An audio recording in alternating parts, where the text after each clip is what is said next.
Hey,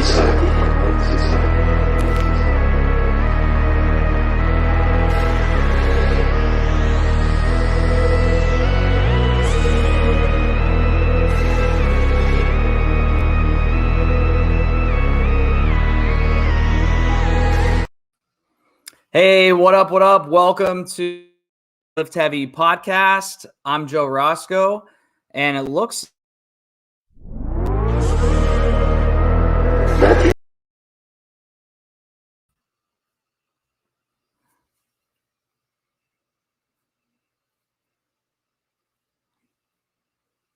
I'm going to go without my AirPods. But anyways, what's up? I had some echoing going on. This is Joe Roscoe from Move Fast, Lift Heavy Podcast. Happy you guys are joining us for episode 3. And super grateful to have you following along. We're going to bring on Christian, the founder of Move Fast, Lift Heavy, in just a second. But don't forget about our online training program. You can try it out, Move Fast, Lift Heavy, on our website, movefastliftheavy.com. And we have all things fashion and fitness. So check out our next apparel drop coming up on movefastliftheavy.com as well. You can also check us out on the gram at movefastliftheavy. Let's bring on Christian Harris. What's up, Christian? Y'all, what up? What up? Nothing, man. Happy Thursday. Happy Thursday. I had some weird playback in my AirPods there. They're letting me down, so I had to take them out. Man. How was Thursday? Did you do a 5K bike, into a 10K swim, into a 10-mile run? What'd you do for your active recovery today? Not quite. Today we were just on the bike erg for an hour. Did like some interval work. A couple weekends ago, we did a photo shoot for something that we have coming very soon, our performance line, our Move collection. And Jake Marconi was around that weekend. He's an individual competitor out here in the Northeast. And he was just telling me about one of these bike erg workouts that he did. And basically, it was an easy way to occupy your mind for an hour. And it was. So it was a good sweat. Cool. So the performance line's coming out soon. What can we expect with that?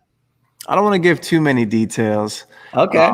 We're going to start teasing it out in a few weeks. But, just your actual real gym wear.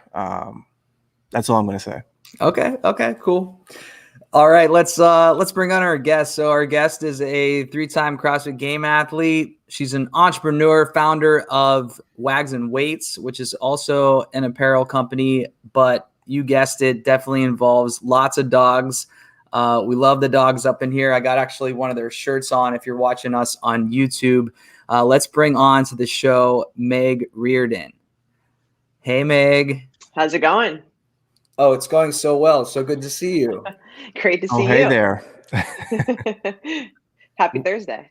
With it being Thursday, what did you do on International CrossFit Active Recovery Day? Active Recovery Day, yes. I also did a bike erg workout. It may have been a little different than Christian's, but just a nice flush, getting the legs loose, primed, ready for the weekend, and then, some body work. Take it pretty easy today. Drink a lot of coffee. That's about it. All right. Well, I saw this on, I don't know if it was Christian's Instagram first or your Instagram first, but I have to start the show with this right here. What is, for everyone watching on YouTube, you can see this person delivering some type of food here. If you're listening on the podcast, there's a video on Instagram you can check out at I am Chris Harris or at Wags and Weights or Megatron, all the ats. You can probably see this video. Barstools, right? Had this on there as well. Yeah, they posted it too. Because Christian needed more followers. What happened here, Christian? So it was a day over the summer, and just a nice little Thursday, ordering some lunch, and I go to get the delivery, and as my little pup Montana, she's a little Frenchie. Anytime somebody comes to the door, she's a mad woman. So I guess I had the door a little bit too cracked open, and she kind of got out and started barking at the delivery guy. But I mean, if you saw the video, the scream that the guy just yells out is unlike any other. It was almost like Marv from Home Alone. You didn't. Oh, I love that scream. That's like the most iconic scream in film history. Could you maybe reenact the scream, Christian? What did it sound like? Oh my God. That was pretty good. That was actually pretty much dead on. That was pretty But before I could even like apologize, the guy was already out. He was gone. If you watch his video, he sprinted so fast out of that yard. Oh yeah. You want him on your tag football team. He was just sprinting down your yard for sure. I love to go through Barstool's comments and just look at what people say, because it's like one of the best places you can go to just like see what people are saying about the post or whatever it may be. And some of those comments were wild. Someone was like, that dog could actually hurt that guy. I'm like, she's 10 pounds. I mean, that's a little, she might be 30 pounds, but like, she's fine. Yeah, she'd get hurt before the guy got hurt. Yeah, for sure. For sure. I love a troll though. I do love scrolling, like you said, through the comments. Yeah, it's great. When I experience trolls in business, I think Meg, we talked about trolls with one guy through anyways, I like to go to the grocery store or like Costco or like get actual visuals of people and be like, it's okay, shrug it off. Like, these are the people that are trolling you. Like, it's okay. Totally. Just brush it off. It's all good. 100%. All right. So talking about 10-pound dogs, your dog's a little heavier. Just a little bit. Yeah. Bay, right? Bay. B-E-Y. B-E-Y. Yeah. Like, so it's like shortened of Beyonce. Oh, I did not know that about Really? Bay. I thought you knew. I thought it was just like, like my boo, my bae. Right. A lot of people do mistake it and they spell B-A-E, but it is B-E-Y. All right. When I get on Jeopardy and they ask me, famous CrossFit athlete, Meg Reardon, her dog named Bay is actually named after who? And I'll say, who is Beyonce? And exactly. 1,000 points. Tell us about this. Like, how did it all happen? It's been so great hearing Christian talk about his backstory with starting Move Fast Lift Heavy. How did Wags and Weights come about? So we started this company in 2014. At the time, I was still very new to CrossFit, but a lot of these gyms had gym dogs. So I was, came up with this idea. I'm like, wow, like no one has combined dogs and fitness, into one platform. And how cool would it be to let everyone know that you have a dog by wearing something that says, hey, I love dogs. And I also work out. So we kind of came up with this idea. It was originally called Pups and PR at the time, way back when. And so we started it up. We created an Instagram account and we started getting some traction on the page. And we were like, okay, let's try to create a clothing brand out of this and just kind of see if we can come up with some fun things like the daily essentials that you're wearing right there, Dogs Fitness, Coffee Donuts, and put it on shirts and pants and come up with dog accessories and just see if people will really, be interested and want to buy it. And fast forward to 2021, here we are. We have a pretty awesome organic following, and I couldn't ask for a more supportive group of people that we've been able to kind of bring in as supporters and fans, and it's been really fun. Who designs your shirts? So Catherine and I, Catherine, my fiance, and I kind of come up with all the ideas. And then there she is right there. There's Catherine and Bay. Yep, there's Catherine and Bay. And then we'll kind of just shoot them back and forth at each other. We have like a doc that we just continuously jot, ideas down. If we come up with something, we'll be like, oh, add it to the doc. And then we have a couple of some graphic artists that we work with that have been on board with us for the last couple of years, and they're amazing. And so that's kind of how the ideas come to life. And then obviously we have a printer. We don't print our own stuff. That would be an additional task that I don't necessarily want to take on right now. So yeah, that's kind of how we get everything to life. So the fun stuff is, the Instagram, the designing the shirts. Mm-hmm. Give the listeners a little insight about the back end stuff that just you hate to do. Like, what's the annoying part of the job? Christian, you probably can both of you, your answer on what's the most, not sexy part of running this apparel line? You want me to start? I mean, you can start. Go for it. The actual physical putting something in a package, taping it, putting the packing slip in, doing all that stuff, the postage, taking it to the post office. Like that's not the sexy part for sure. It's definitely not sexy, but weirdly enough, I actually really enjoy that. Like, I know it sounds crazy, but I have, like, over the last couple of years, I've been able to, like, kind of cultivate this system that's perfect. So I'm able to, like, monetize it and be very efficient. It's definitely not sexy though. People probably don't want to see that. They'd rather just see, the fun items on Instagram, but they have no idea the back end stuff. A lot of times too, like, people will email us and be like, "Where's my package?" And I'm like, well, you're asking if we shipped it to you or if we hand delivered it to you, or like, I think a lot of people, and Amazon has created a monster because they're too efficient. They're way too efficient for us. Yeah, they make us look bad, real bad. Yeah. Yeah. I ordered your shirt 2 hours ago. Where is it? Right. Where's the Amazon now? Amazon. Yeah. Right. Christian and Meg, I think I'm going to assume Meg folds her stuff very nicely when she puts the shirts in the packaging.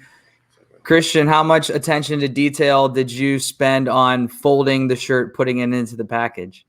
Listen, as tough of a task it is, and as tedious as it is, I definitely take pride in it. I, fold everything. I have a very, very You should see his drawers. Did you show him your drawers? Like how? I have not, but I'm gonna take a picture later. I'm gonna throw it on my story.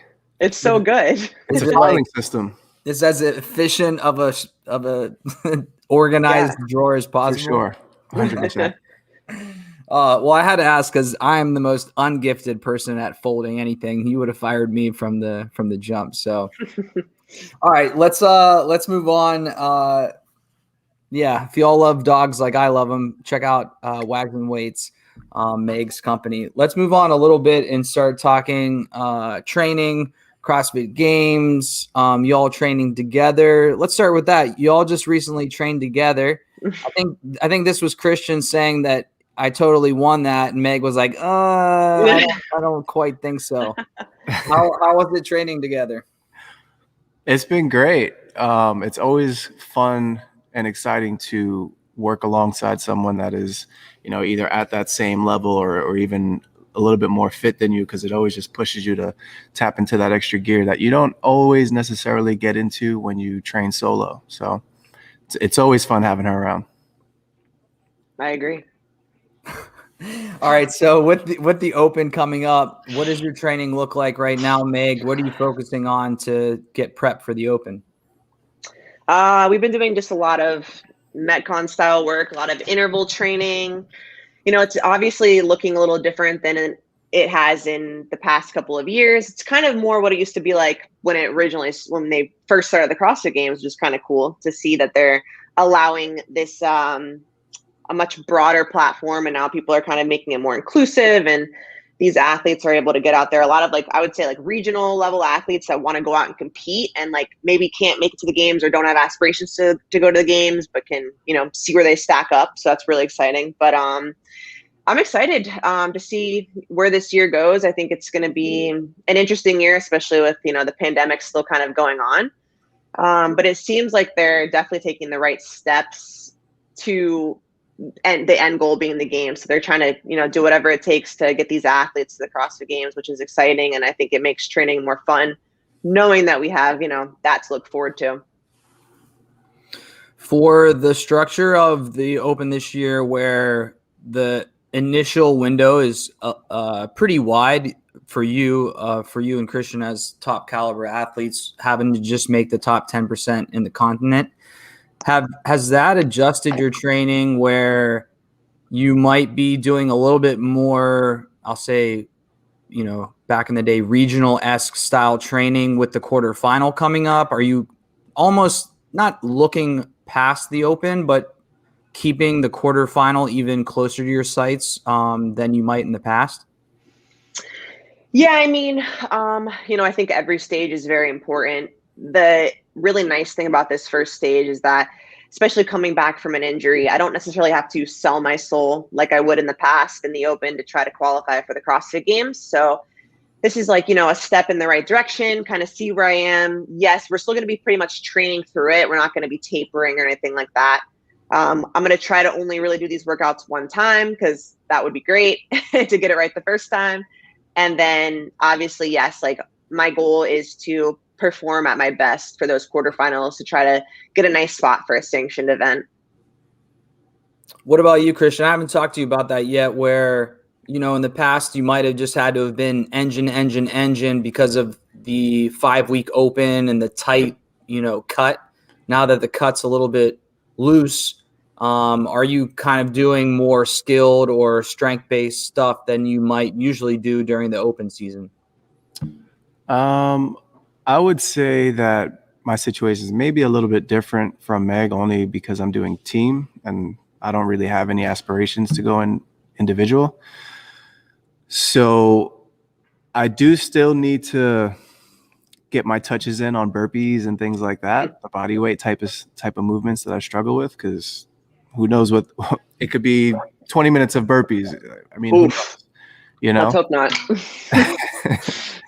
So yeah, I'm making sure that I can do well to support the team, but I'm definitely working on my high skill stuff, looking ahead to quarters and semis, a lot of worm work. So just keeping that leg volume high, a lot of sandbag work, things like that. Yeah. Meg, what season is this for you? I saw a video of you doing muscle ups when you first started, or was like close to you first starting CrossFit. How long have you been doing CrossFit now? This will be my 8th open. So I'm getting pretty old. I think I'm getting too old for this shit. Stop your shit. Meg is an OG though. I mean, you started in college, right? Yeah, so I started 2013. Yeah. So when was the first ever open? 2011? I don't even know. Yeah, I believe 2011. I think so. It's still pretty new. I remember watching Bailey and Froning do the open in Tennessee Tech. It was somewhere around there. Wild. The first CrossFit Games ever was wild. Yep. Where has it? Let's see here. Looking back, you said 8 years. Mm-hmm.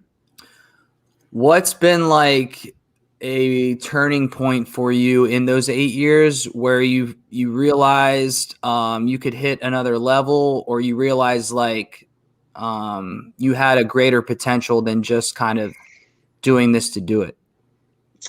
That's a good question. I mean, I've pretty much always been quite competitive my entire life. I did play Division I field hockey in college, so I knew that was kind of my priority at the time. But when I found CrossFit, I had a background in gymnastics, and I was able to kind of get the movements pretty easily. I mean, obviously, they weren't great looking, but I was able to do them.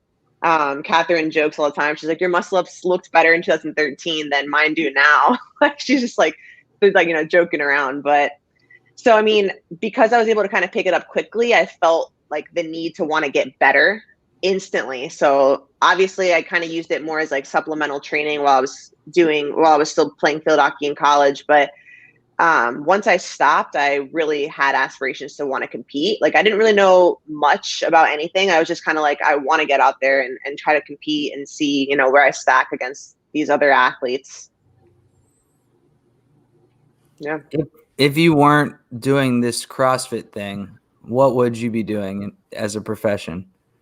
That's a really, really great question. I think, it's still obviously probably have Wags and Weights or some type of apparel brand for dogs. Maybe it's not for fitness lovers, but it may have been similar. But I think I would also own a coffee shop, like a legit high-end coffee shop, very like bougie and high quality coffee. Have you ever been to Chateau Le Wolf? I actually have been. It's really cool. Smart idea. Unique concept. It's very, very unique. I've seen the cat coffee bars, but never a dog one. It was I've never seen a cat one. That kind of creeps me out a little bit. Christian, you know about this? Something? No, I don't know about it. So in Queens, they have this like coffee shop where it's not high end, but like they serve good stuff. But there's this little like dog corral, and you can just go in there with your dogs and sign a waiver, of course, but it's basically just like a little dog free-for-all when people are trying to pretend to relax and drink coffee, but really they're just tending to their crazy dog the entire time. That's funny. But yeah, anyways, Christian, are you a coffee connoisseur as well? I do love me a good cup. Yeah. Good cup of Joe. Yeah. It seems like, when you dissect the anatomy of what makes you a CrossFit person, dogs and coffee seem to always be involved when you're talking about that with someone, for sure. All right, so let's get on to but I want to get into the knee injury. Christian, we were talking about your pec injury. I know that a lot of people listening, and they've had their training blips as far as setbacks with injury. What insight or encouragement or just what could you share from that process?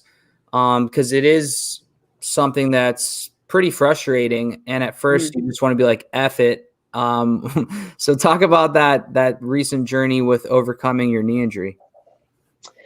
Yeah. So, I mean, the biggest thing I think to remember is if you're going to compete in any sport, injury is kind of inevitable. You're using your body to an extreme, and you're putting a lot of stress on the body every single day, and I think back in the day, I used to think I was invincible and I could just do whatever I wanted. And, I think that as I've gotten older and more matured into the sport, I've realized that the stuff you're doing outside of the gym is significantly more important than what you're doing in the gym. So the prehab, making sure you're warming up and cooling down, making sure you're sleeping enough, eating right.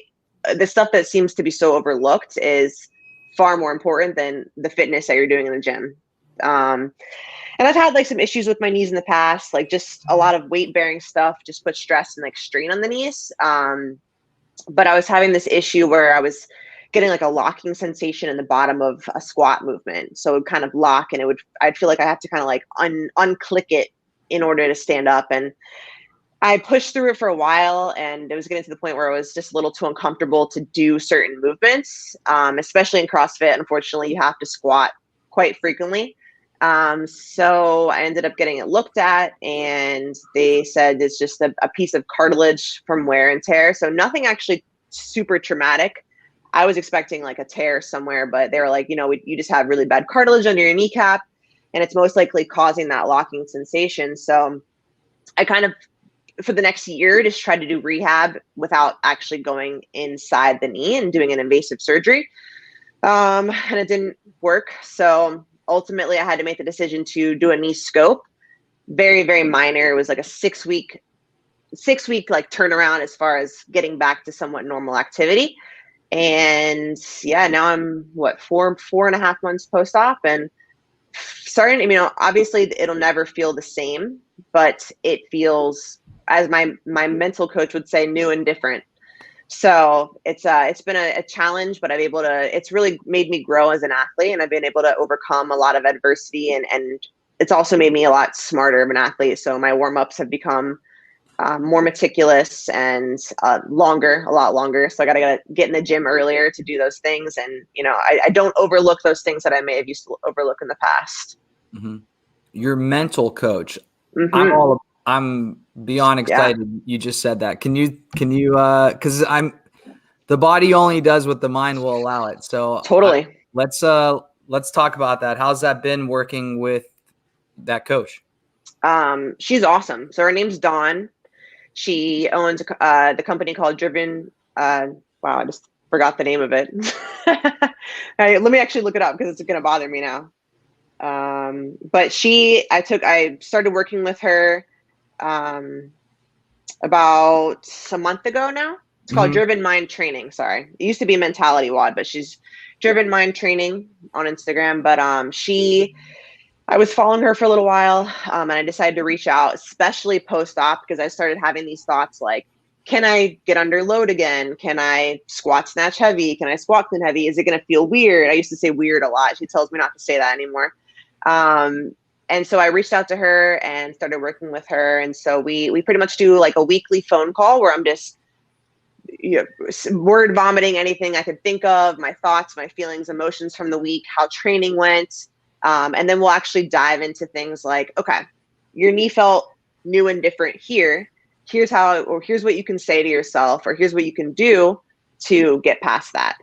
So like those little mental blocks that every single person has in life, we have like 30,000 million thoughts a day, and they're not always going to be positive. So, it's okay to have those thoughts and emotions, recognize them, and then figure out a way to kind of get past them and move on. So it's been really awesome, and I'm excited that she's been working with me. That's cool. So it's been a month? It's been a month so far? It's been about maybe a little over a month now. And you guys do like mental exercises, things like that to like almost retrain how you think about things? Exactly. So she'll give me like weekly tasks. So like my last few weeks I've been doing like let me pull it out right here, 5-minute journal. So it's like a gratitude journal, which has been awesome. She will sometimes make me write about an experience that I had. So last week she'll be like, okay, tell me what has come from your knee, what things have come from your knee surgery and the setback and stuff like that. And so a lot of mind training, a lot of retraining how you think, so you don't go into a downward spiral and things like that. And it's been very eye-opening, very cool. Awesome. Has she told you what you could say to yourself when your lungs are on fire and your heart's in your throat? She would, but just say, what's the end goal? What's your why? Why are you doing this? Why do you want to do this? And keep thinking about that. And what do you say? What is your why? My why is that I obviously want to compete. And my goal this year is to place top 10 at the CrossFit Games. So that's my like end goal. And my why, and all the middle pieces are like, I want to make myself proud at the end of the day. So we talked about this last week with her. I don't care if I don't qualify, or maybe I do qualify and I place 5th, or I don't qualify. Like at the end of the day, I want to make myself proud, and I want to know that I did everything that I could to be the best version of myself. So if it's qualifying for the games, yes, that's obviously my end goal, and trying to be in that top 10 this year. But if I don't get there and I know that I did everything possible to get there, then I really can't have any doubts. Cool. Christian, what do you tell yourself when your lungs are on fire and you want to stop? Just keep fucking going. Like, just simple. Show up. What is it though that keeps you going? Because there's got to be something that's worth the sacrifice. His abs. It's really just discipline, honestly. Like if I start something, I'm going to finish it. Like it doesn't matter what it is. It's just, I don't know. It's been ingrained in me probably since playing college football. I've just always had this work hard mentality. The harder you work, the more reward you're going to get. And just this notion of staying disciplined in whatever it is that you're doing, that's what keeps me going, really. Got it. Let's go to you, Christian. What was it, 2017 or 18, that regional? Or is it even further back? Of the pec tear? Yeah. So there's been 2. One of them was in 20, I think. Yeah, 2013. Actually 2014 at the OC Throwdown. They had a combine test. So like the NFL, like 225 bench test, 40, all that kind of stuff. That was one of the first events. Got about 6 reps in, felt something in my chest, popped, had the doctors look at it. I had a boob, like full on boob, and tore my pec. I used that as an opportunity to start my own gym, my own business. So that's how I kind of got into the gym scene. Kind of worked through there, got back to training, got back to normal, and then I tore it again in that regional with the ring dips. That workout was horrible. Yeah, for sure. Ring dip and dumbbell snatch. It was dumbbell snatch and ring dips. Mm-hmm. Earlier in the day, it was the regional Murph with it had I think a 1,200 meter run buy-in, and then like 10 rounds of chest to bars, handstand push-ups, and air squats with the vest. It was just like a freak thing. I mean, so many guys tore their pecs. Yeah, didn't like 12 people tear their pecs or something crazy? Yeah, we like had that? like the worst region with that. I think we had about 12 or 13. That's wild. And, you know, a few weekends before, like I did the whole regional, like a whole simulation, and didn't have any issues whatsoever. Did you even like, could you like feel like prior to like leading up to that, were you able to like feel like, oh, that kind of feels weird, or it doesn't feel like it? Nothing at all. Oh, it really? just kind of went. Yeah. That's crazy. Yeah. And kind of looking back at both incidents, I think it's really the speed at which you're going that the muscle just kind of says, I'm done. I'm through with this. Because with the bench press, like you're trying to rep it out as quick as you can. And it was the same thing with the ring dips. Like you're just trying to pump them out as fast as you can. So when you came back, how did you mentally overcome that? So the second one was definitely easier mentally after already doing it the first time. But I was lucky enough to be surrounded by a group of people that just kept me, I guess, from not doing too much. And I think that's where a lot of people in this sport, they get a little bit, you know, flustered with, is they get hurt and they think they have to keep training, you know, the next day, no matter what. And your body needs time to recover. Like downtime is going to allow your body to heal. So I was just very diligent with my PT, you know, going to see my chiro and all that stuff, getting, you know, your manual work and Graston and all that kind of stuff.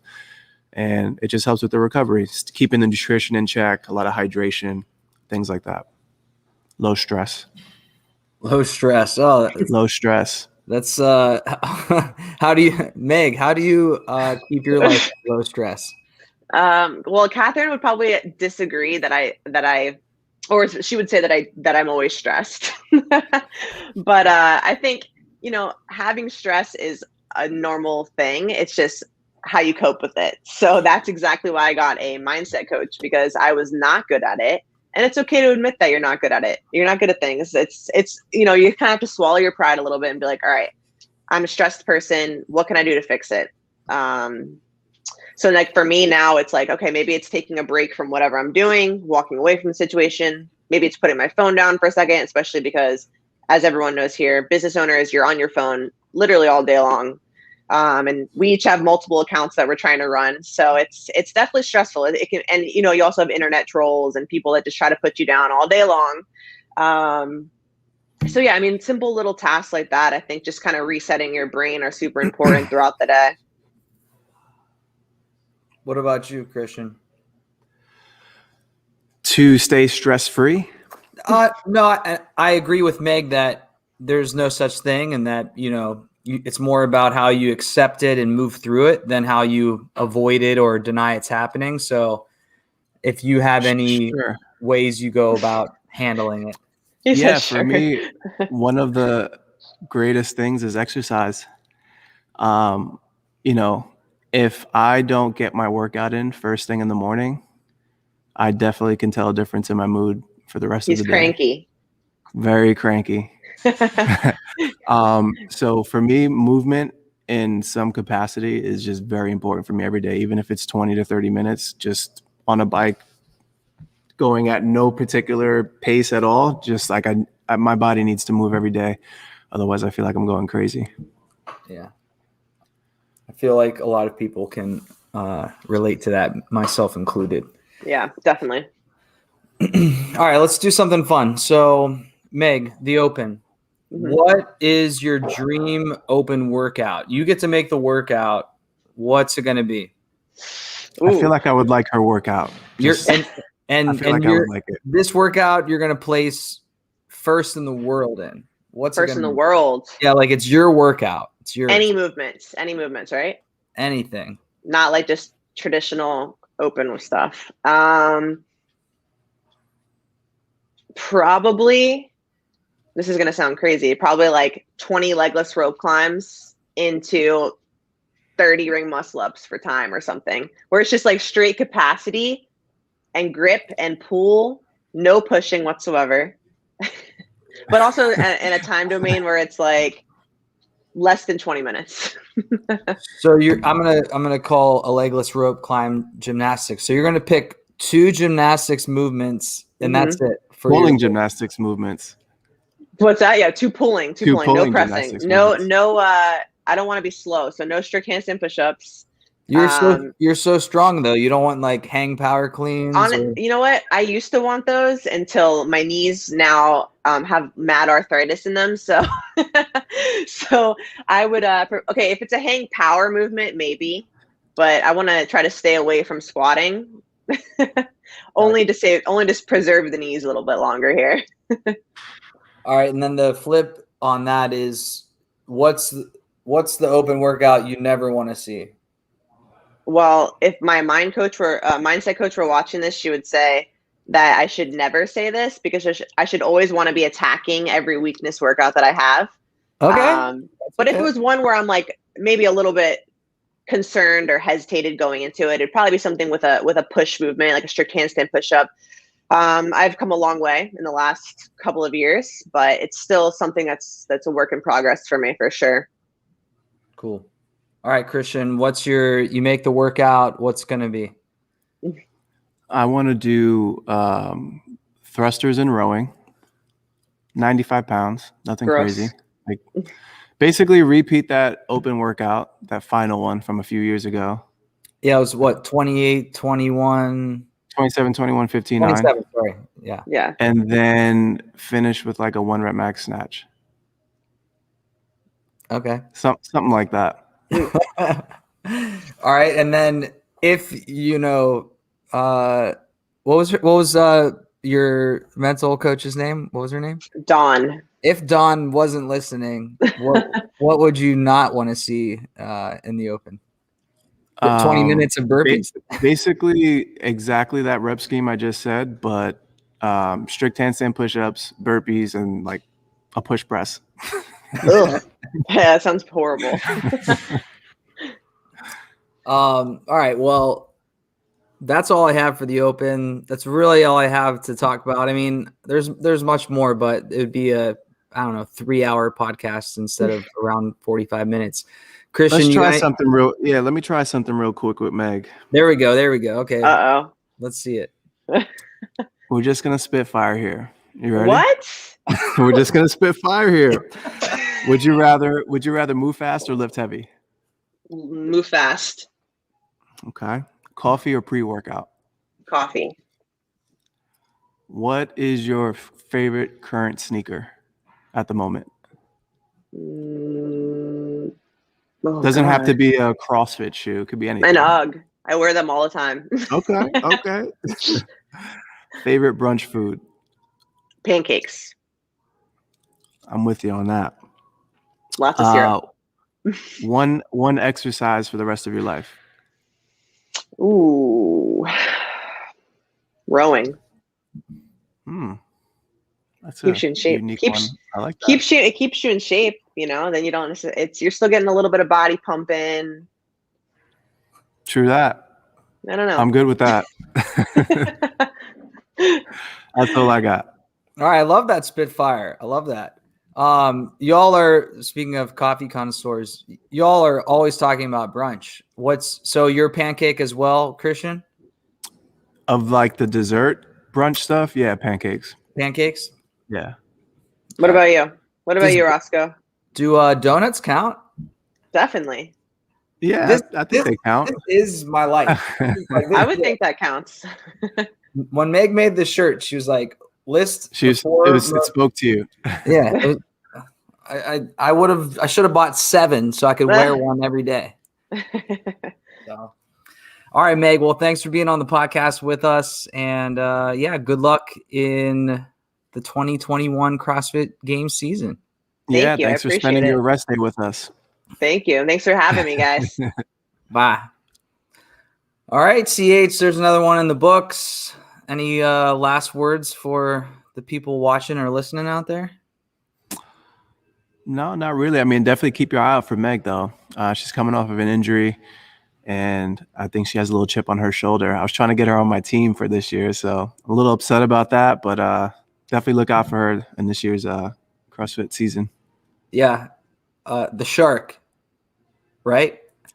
The Megalodon. All right. Christian, pleasure. I'll see you when I see you.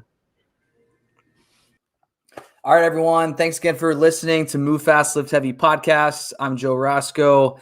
Check out movefastlift.heavy.com if you want to see our apparel. If you want to try our online training program, you can try a free trial. Just head on over to that website or check us out on the Insta at Move Fast Lift Heavy.